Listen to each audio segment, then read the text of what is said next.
third week of spooky season is officially in the books. After I finished off Devil in the White City that I talked about last week, I picked up Boneshaker by Cherie.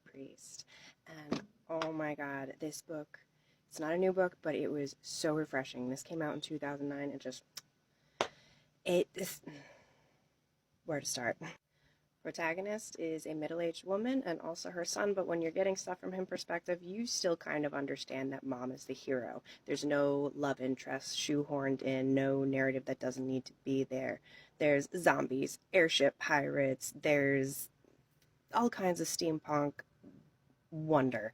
It is beautifully done. The villain is realistic. They all have realistic personalities in here. There are multiple badass women with different personalities, different life stories. I loved it. Because honestly, this past week I was sick, my kid was sick, I had a whole bunch on my plate and not a lot of time. I read 414 pages of that cover to cover. I loved every moment of it. I've now just started Dead Man's Fugue by Neumiller, and I'm about 50 pages in. I'll be honest, it has not wowed me yet. I will give you an update next week on that and let you know whether that changed.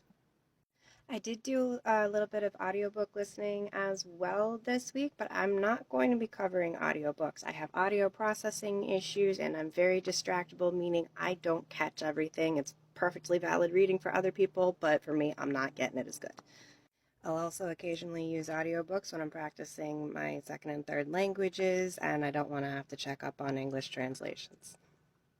And of course, if you'd rather have these recaps in a written format, I do have them on my website. It is at writing.hallidaynelson.com. As always, happy reading.